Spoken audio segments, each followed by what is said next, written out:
Shalom, Israel. I'm going to continue where I left off at. Okay, it was just the book of Revelation, the 5th chapter. I'm going to read again from verse 1. I'm going to read verses 1 through 5.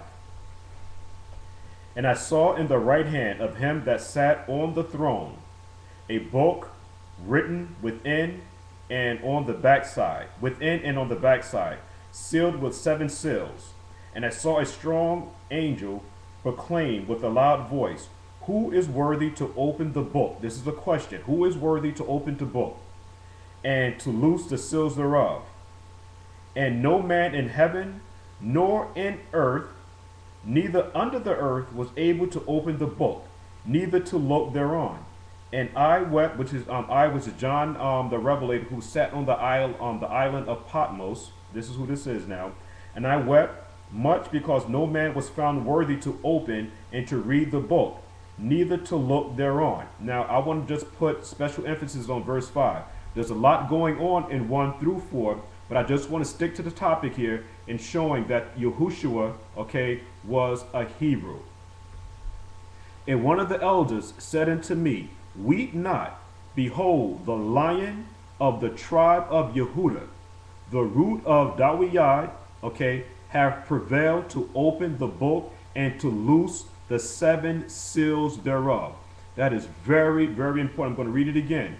One of the elders said unto me, weep not, behold, the Lion of the tribe of Yehudah. Because what's happening again is that I've run across so many people in the Christian church who claim to not even have heard of the 12 tribes of Israel. And it's hard for them to understand that YAHUSHUA was of the tribe of Judah. And what's this whole thing about, okay, the 12 tribes of Israel?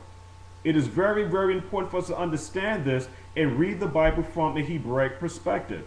Because the Christian church they don't even talk about the reunification of northern and southern kingdom. They teach that the Father and the Son done away with the 12 tribes of Israel and married another, and the other that the Messiah married is the Christian church. But you can't find that that theology anywhere in the scripture, that the Father divorced both houses, northern and southern kingdom, and that there won't be a reunification. And they teach that YAHUSHUA married another, and that other bride is the Christian church, which is a bunch of replacement theology. Again, we must understand and read the Bible from a Hebraic perspective. One more time. And one of the elders said unto me, weep not, behold, the Lion of the tribe of Yehudah, the root of Dawiyad, hath prevailed to open the book and to loose the 7 seals thereof. YAHUSHUA was not a Greek. All right? He was not a Greek. Jeremiah was not a Greek. John the Baptist was not a Greek. These guys were Hebrews. We are Hebrews living in the land of exile because we broke the laws, statutes, and commandments. All right? And what's been taught to us here in our exile is to follow, okay, this Western theology mindset. And we have to come out of that. Okay? We do have a culture, a nationality, and we have a history, and we must take back all those things that was taken from us. That's very important. I want to go to the book of, where we at here now? Let's go to the book of Hebrews. No, I went to the book of Hebrews 7:14. Let's go to the book of Matthew. I'm going to go to 20, I'm going to read the 26th verse, which is the book of Matthew. Matthew 26.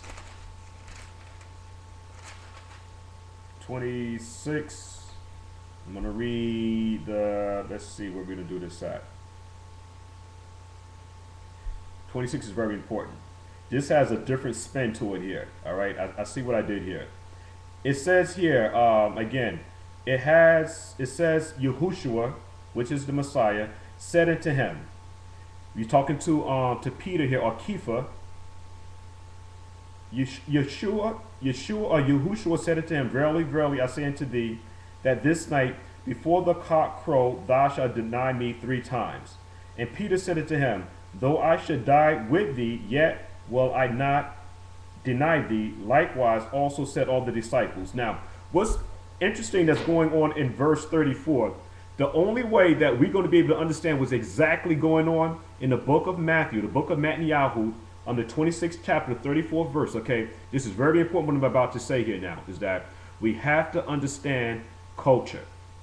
Now, when we watch television, these stories of Yahushua, they're always waiting for the cock or the chicken to crow. So, you know, when a cock crows or the chicken crows 3 times, they say that now Kepha, which is Peter, denied the Messiah.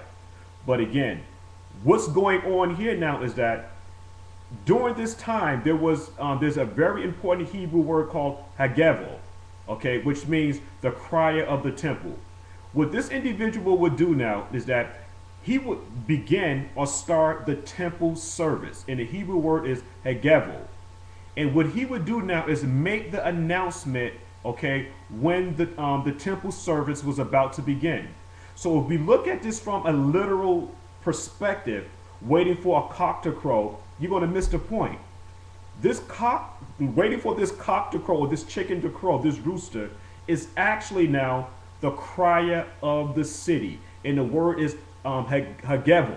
It's a Hebrew word and it means Hagevel. And this individual will let the priest know that it's now time to start the temple service. So before the temple service was started, Kepha denied the Messiah. Okay, before this announcement was made, where he would blow the shofar, bah, bah, bah, bah, bah, bah, you know, to start temple service. Before that time, Peter had already denied the Messiah. And again, we will only be able to get this understanding when we understand the culture, okay, of the land. All right, and what's happened to us is that we've been removed from the culture because of disobedience. All right, and again, I'm getting this understanding by understanding culture. All right, that's going to be very important in understanding this here now. Now, again, what I want to do now is go on to the main topic of this show. I just wanted to get that off my chest there. The title of the show again is called The Covenant of the Threshold, the Blood of Yahushua.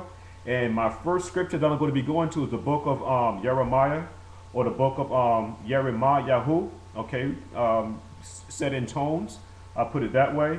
And I want to go to the book of, again, Jeremiah 31.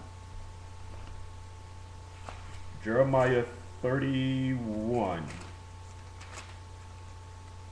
32. All right. 31 to 32. It says, behold. And the word behold, as we know, we're talking about in the future. All right. Behold, the days come, saith the king, Malachim, that I will make a new covenant. I have to stop right there. All right. It's not a new covenant. It's the renewed covenant. The Messiah is going to renew his vows with the nation of Israel. All right. He's going to renew it. It's not a new covenant. All right. This is the reason why when I talk to a lot of people, I do not acknowledge an Old and New Testament. It's all one testament. Because if we get into that mindset of an old and the new, and for argument's sake, I do say, you know, the Brit Kadashah, meaning the New Testament. I do acknowledge that. But what I'm saying now is that it's all one testament. Because again, what's taught here in Western society is that when you have something new, obviously the old gets thrown away. And that's the problem that the Christian church is having. Because when you say, again, that it's new and you have something that's old, and when they go into the book of Matthew 5 and 7, when we read 5:17, where the scripture clearly tells us, think not that I come to destroy the law. I come not to destroy, but to fulfill it. So we have to get rid of that whole mindset. This is all one covenant. This is all one testament. Nothing has changed. And the Messiah is going to renew the covenant with the nation of Israel. All right. The nation of Israel was exiled out of the land of Jerusalem, okay, because of disobedience, both houses, northern and southern kingdom. And in this reunification, all right, in this remarrying to the son, you know, all of the laws has to be followed. Okay, we can't pick and choose what it is that we want to do. All right, I just want to leave it alone from there. But again, back to the scripture where it says a new covenant is not a new covenant, but it's actually the renewed covenant. So again, behold, the days come, saith Yahuwah, that I will make or renew the covenant with the house of Israel and with the house of Judah. And the reason why it's saying the house of Israel and the house of Judah, because there was a split, okay, that happened after King Solomon, and the house was divided into with Rehoboam and Jeroboam, northern and southern kingdom. So this reunification hasn't happened yet. And when you go into the book of Acts, even the disciples that asked the Messiah, have you come now at this time to restore the kingdom of Israel? Letting us know that even after the death and the resurrection of the Messiah, that there had not been a reunification of both northern and southern kingdom. And this is what we're waiting for. There has to be a reunification. First things first. All right? Not according to the covenant that I made with their fathers in the day that I took them by the hand to bring them out of the land of Egypt, which my covenant they break, although I was an husband unto them, saith the king. Yahuwah. Now, it was actually YAHUSHUA, okay, that married the bride. And who was the bride? The bride was the nation of Israel. Now, what I wanted to point out here now, which is very, very important, is that when did the Messiah come into covenant relationship with the nation of Israel? The Messiah came into covenant relationship with the nation of Israel in Egypt. Okay, I'm going to say it again. The Messiah came into covenant relationship with the nation of Israel in Egypt. To prove that, let's read verse 32 again.